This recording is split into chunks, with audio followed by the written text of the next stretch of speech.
Okay. Let's do this. Please administer the oath of the Honorable Vice President. Your Honor, please raise your right hand. Do you swear to tell the truth, the whole truth, and nothing but the truth in this inquiry, so help you God? Yes. Yeah, oath has been administered, Your Honors. Thank you. I will recognize you now, Okay. Honorable Vice President. Yes. Mr. Chair, the position of Undersecretary and Assistant Secretaries and other appointed positions are positions of trust and confidence by the appointing authority. The resignation letters of the USEX and the ASEX of DepEd were accepted by the appointing authority. And who is that? Mr. Chair. The President of the Republic of the Philippines. Yes.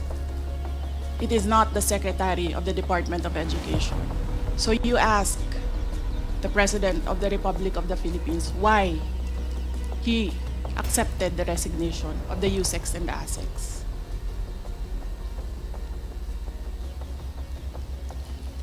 What is the point, Honorable Vice President? Ang sinasabi ko sa inyo, bakit nyo kine-question ang due process? Tanungin nyo ang appointing authority, bakit niya tinanggap ang resignation letter?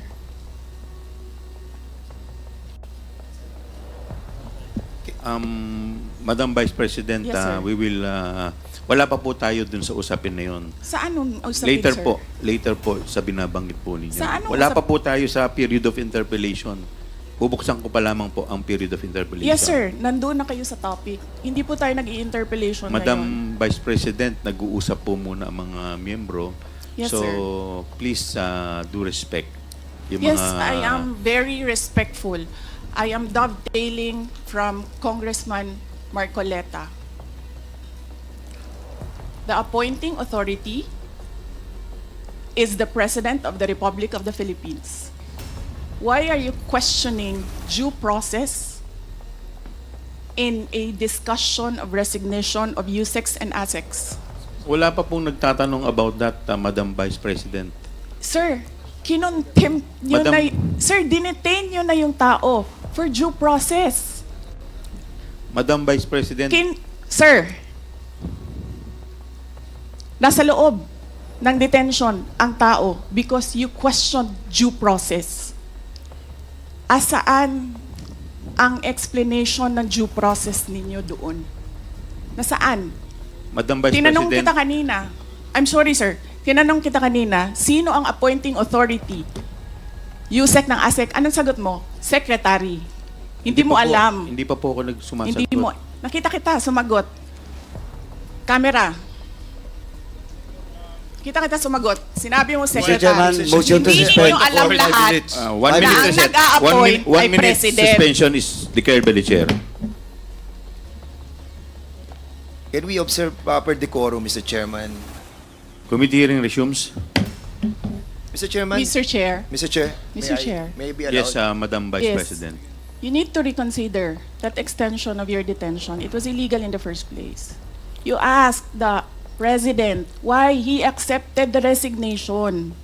Do not ask due process. Mr. Chairman. Mr. Chair, Yes, Congressman Paduano. Congressman Nakop.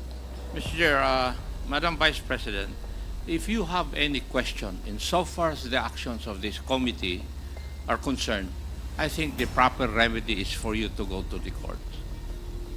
Sir, I will go to court.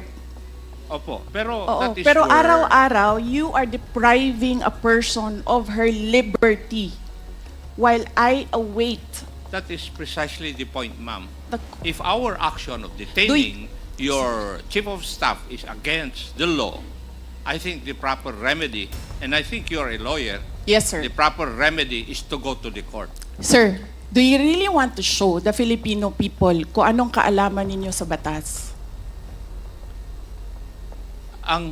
Ang sinasabi ko lang po ay sundin Oo. po natin yung batas Kaya dito nga, sa sir, House. sundin natin yung Kasi batas. nandito po kayo dito sa bahay ng Kongreso. Yes, sir. Sundin natin yung batas. Why will you penalize, punish Yusek Lopez for an act of the President? Madam Vice President, that is the decision of the committee as a whole. sana po respetuhin po ninyo. Yes, sir. Kung meron pong Okay. remedy, alam naman po ninyo bilang abogado na tama po yung sinasabi ni Congressman Acop, pwede po tayong mag-file ng relief sa Okay, court. sige, sir. Tinutulungan ko lang kayo, sir, kasi napapahiya ang Pilipinas. Ganito ba ang House of Representatives? Tinutulungan ko lang kayo. Maraming salamat po, Madam Vice President. With all due respect, Yes, Mr. Chair, Congressman Mr.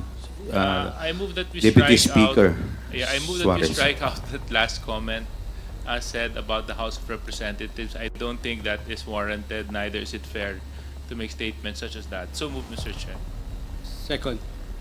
Is there any objection? Hearing none, the motion is carried. And Mr. Chairman, Yes, may Congressman we Dan remind all the Fernandez. resource persons to address the chairman kasi nakakawala po ng respeto sa committee na to kung hindi po natin i-address ang chairman. Maraming salamat po, Mr. Chair.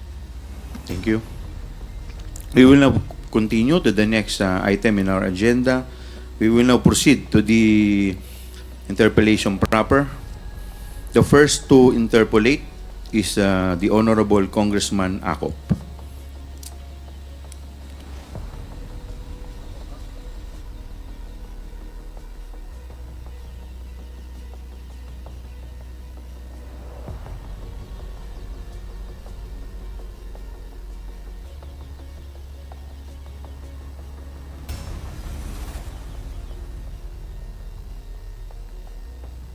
Thank you, Mr. Chair.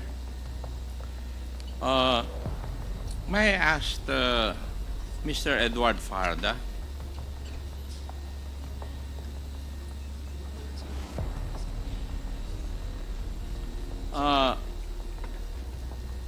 Mr. Farda, you were the special disbursing officer during the period when Vice President Sara Duterte was the Secretary of DepEd. Your Honor, Mr. Edward Farda, you're recognized. Chair. Your Honor, Mr. Chair, I confirm. Thank you. Would you also confirm the 3 land bank checks, each amounting to 37.5 million, were issued to you as payee and were encashed by you? Would you confirm that? Mr. Farda, you are recognized. Your Honor, I confirm. Thank you. And would you also confirm that you certified the correctness of the liquidation reports on the use of the DepEd confidential funds and in fact issued the corresponding certification? Would you confirm that? Mr. Chair, pwede pong paulit lang po nung question regarding dun sa issue ng certification. Congressman Acop, please continue. Please repeat. Yes, Mr. Chair. Mr. Farda, can you, did you certify to the correctness of the liquidation reports on the use of the DepEd confidential funds and in fact issued the corresponding certification? Mr. Chair, wala kaming kakampi dito, walang maka-point of order para sa amin. How can you ask a resource person without Madam giving him Vice- copies? Without giving him Mr. copies? Chair, point of Madam order, Vice Mr. Chair. President, please wait to be recognized. Give him copies. Point of order.